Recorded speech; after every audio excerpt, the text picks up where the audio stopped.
छोटा सा गांव था। उस गांव में ज्यादातर लोग बहुत गरीब थे। न किसी के पास अच्छा घर था और न ही खाने के लिए ठीक से खाना। कुछ लोग छोटी मोटी दुकान चलाता था और कोई दिन भर मेहनत करके बस 2 वक्त की रोटी कमा पाता था। उस गांव के पास एक बहुत बड़ी फैक्ट्री थी। उस फैक्ट्री में गांव के लगभग सारे गरीब लोग काम करते थे। फैक्ट्री का मालिक था रंगा सेठ। रंगा सेठ बहुत ही लालची और निर्दयी आदमी था। उसके लिए मजदूर इंसान नहीं थे, वह उन्हें सिर्फ काम करने वाली मशीन समझता था। वह सुबह से लेकर रात तक मजदूरों से काम करवाता था। मजदूर चुपचाप सब सह लेते थे, क्योंकि अगर किसी ने ज्यादा बोला तो रंगा सेठ तुरंत उसे काम से निकाल देता। इसलिए सब लोग डर के मारे चुप रहते थे और अपना काम करते जाते थे। उसी गांव में एक लड़का रहता था, उसका नाम था राई स्टार। राई स्टार भी उसी फैक्ट्री में काम करता था। उसने बचपन से अपने पिता को भी वहीं फैक्ट्री में काम करते देखा था। हर सुबह दोनों बाप बेटे उठते और फिर साथ ही काम पर निकल जाते। फैक्ट्री में दोनों मिलकर खुशी खुशी काम करते थे। लेकिन एक दिन फैक्ट्री में बहुत तेज गर्मी थी। मजदूर लगातार काम कर रहे थे। राई स्टार के पिता को बहुत गर्मी लगी, इसलिए वह थकर थोड़ी देर के लिए बैठ गए और हवा खाने लगे। तभी वहां रंगा सेठ आ गया। जैसे ही उसने देखा कि राई स्टार के पिता आराम कर रहे हैं,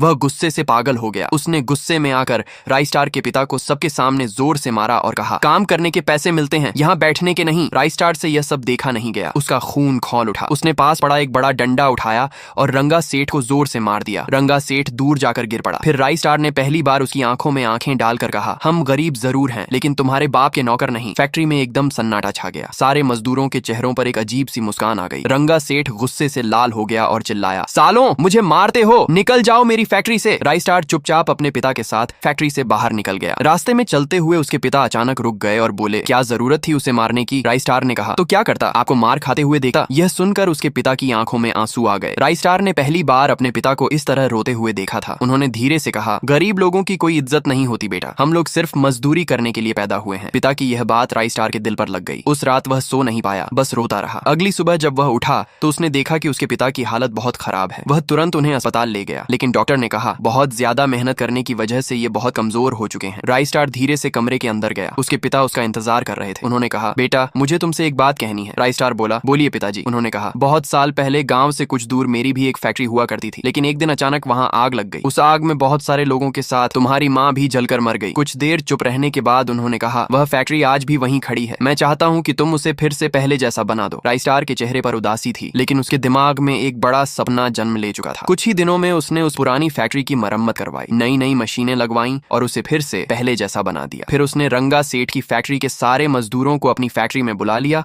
और सबको अच्छी तनख्वाह दी। धीरे धीरे राई स्टार की फैक्ट्री बहुत बड़ी और मशहूर हो गई। अब राई स्टार के पास सब कुछ था, पैसा, इज्जत और एक बड़ी फैक्ट्री। लेकिन वही रंगा सेठ अब गरीब हो चुका था।